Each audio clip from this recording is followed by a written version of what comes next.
let me make one thing clear. If you click this video expecting me to explain how to transform yourself into some mountain-dwelling ritual leader, well, you might be in the right spot. There is something oddly alluring about cult leaders. Looking back on the stories of what they made people do, it's hard to believe anyone in their right mind would follow them. So what is it about them that gives them this mythical power to influence emotions and bend people to their will? Well, said bluntly, it's people skills. If you actually look at what these cult leaders have in common, it boils down to a short list of simple traits. They're charismatic, they make people feel good being around them, they can get people to do what they want, they make people feel important. I'm going to show you a breakdown of how you can learn some of these skills and put them to, ideally ethical, use. Let's start out easy. Remember people's names. Greet them enthusiastically. Learn their name and remember it next time. If you're bad with names, practice. Using a person's name in conversation guarantees their attention.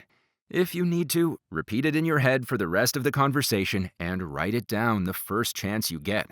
Maybe even learn a mnemonic to remember names. Like, if his name is William, then you know if there's a will, there's a way. Don't say it out loud, though. You'll just get an odd look from Will if he overhears. Now, obviously, just remembering someone's name isn't going to convince them to join your cult by itself. Unless you're an attractive girl. What you need to learn is how to make that person feel important. Remembering their name goes a long way, but there's more to it. When done correctly, your conversation partner should feel like they're the most fascinating person in the room. This can be done by complimenting them, or at least offering some appropriate word of encouragement. Yes, this may mean you have to make some dreaded small talk, but you'll get over yourself. It took us 5 million years of tribal warfare to become mostly civilized, so don't beat yourself up during those awkward silences. The point is to make more interactions be centered around the other person. Here's the science. Our brains fire off happy chemicals like dopamine and serotonin in response to things like being complimented or getting social recognition. Plus, for some people, they may even remember your compliment for the next 5 years. You just never know.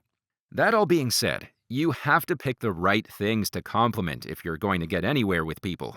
Start replacing things like, "I like your hair," with, "Your sense of humor always brightens my day."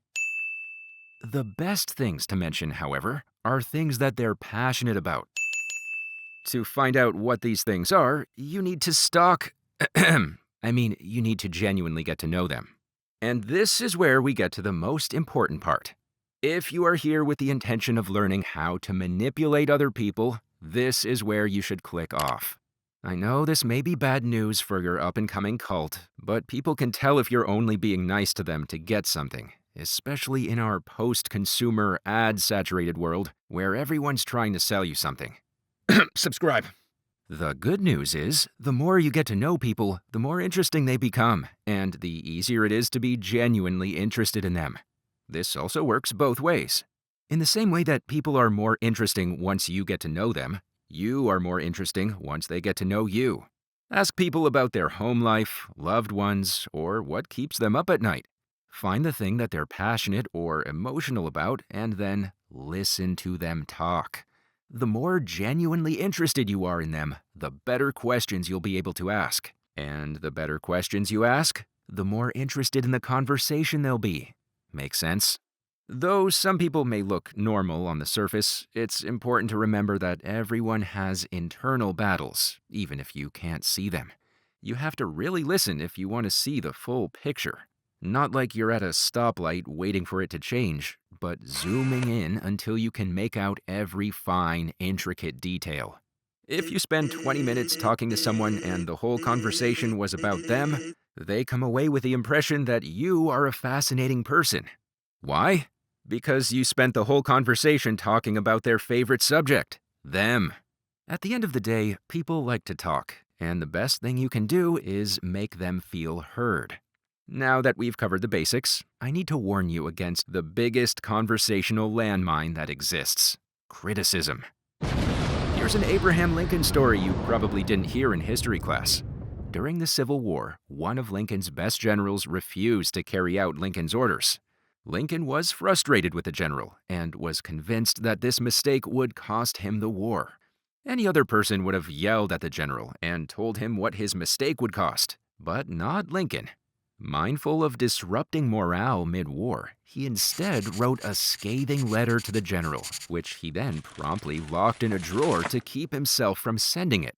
It's like waiting a few days before buying something just to be sure it isn't an impulsive purchase. Same mood, different century.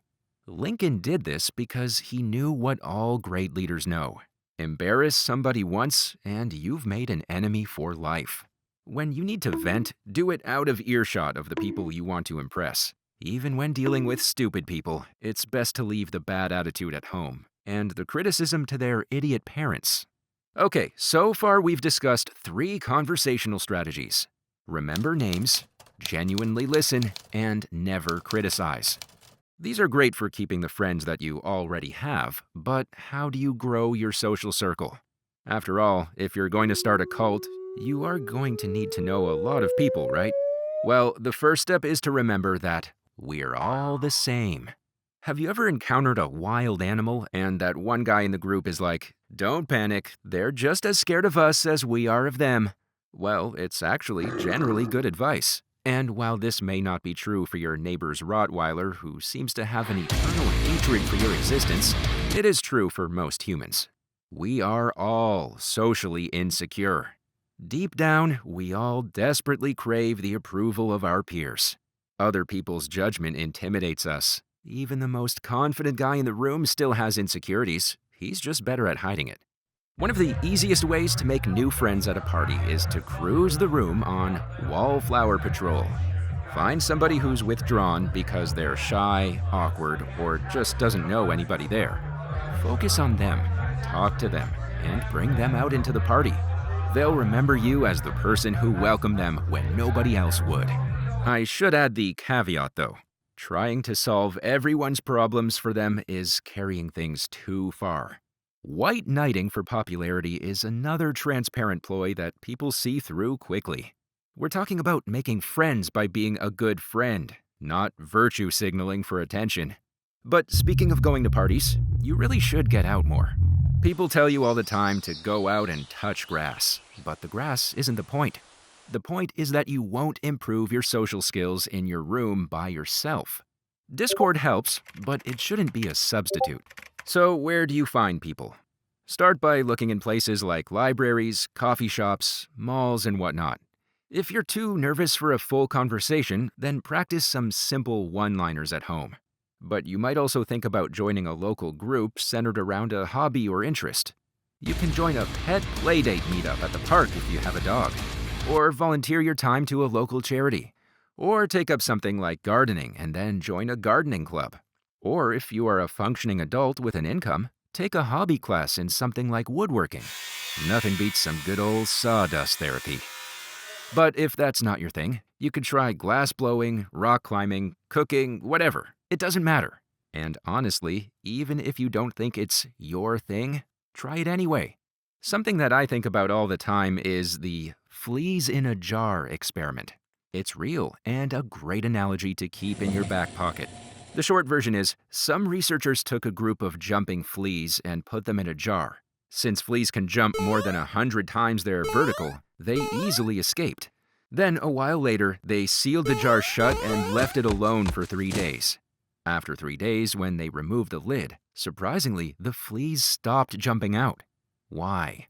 Well, the fleas learned that they couldn't escape, so they stopped trying. Even after the lid was removed, their memories of hitting it had permanently changed their perceptions of what they were capable of. They never tried again. The good news is, you aren't a flea. Humans are capable of consciously redefining their boundaries and the labels we give ourselves. People like the things they're good at, so if you want to like something, get better at it. If you avoid doing things that you suck at, you'll never try anything new. Broadening your life with interests and pursuits does wonders for your confidence. Having a hobby to geek out about also gives you something better to say when somebody asks you what you do for fun, besides, "I don't know, watch YouTube, I guess." Durr. But confidence is harder than that, right? Sure, it's easy to say, Just be confident, bro. But you can't just go on Amazon and buy a bunch of confidence pills. Confidence only comes with experience. The more things you've done, the more often you'll be able to say, I've survived this before, I can handle it now. Confidence is an insanely attractive trait. When somebody is insecure or apprehensive, they look to a confident person for reassurance because if anything goes down, it's more likely they can handle it. Think about group presentations. Who do you want to trust with your grade? Let's look at what a confident person doesn't do. They don't need to prove themselves, talk themselves up, or brag. Being confident and being quiet have a lot in common. When you're confident, you know what you got. You don't have to tell the world. Have I said confident enough? I think you get the picture. This really is a larger topic though, and I've simplified it quite a bit here. If you'd like me to make a full video on confidence, let me know. Anyways, here are the fundamentals of an excellent cult leader so far. You gotta remember people's names, be genuine, never criticize, keep in mind we're all the same, get out more, be confident. But at this point, you might feel cheated. I promised to teach you how to start a cult, and instead you've learned how to become a socialite. Now I'm going to prove to you that those are the same thing. Let's talk about a couple of the famous ones, shall we? Charles Manson was a master at remembering people's names.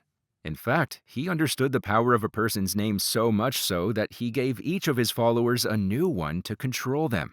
Shoko Asahara used yoga and spiritual healing to leverage people's innate sense of unity, which made it easier to coerce them into believing they could achieve enlightenment through, murder. Jim Jones strengthened the bonds between his followers by putting them all in constant contact with each other in outdoor communal living. Talk about getting out more. Even those who don't commit to the whole murder aspect of the traditional cult archetype follow these principles. Mr. Beast. Have you ever seen a more confident person? Watch any one of his intros. He says what he's gonna do and then does it every time. Taylor Swift has given more back to her fans than the majority of artists, even before she became a billionaire. From sending Christmas presents to baking with them, and even inviting them to her home before album releases. Among talk show hosts, Conan O'Brien is almost universally well-liked. Unlike some of his colleagues, he does not go on the record politically and never criticizes on his show.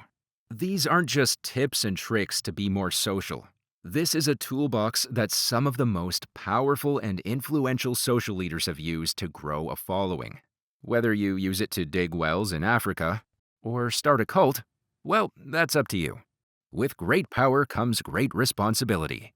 The secret to gaining more social credit is to give it away. Give other people more of what you want for yourself. Attention, acceptance, and support. If you can do this often and with enough people, you will create a following. If your message is good enough, they might even join your cult.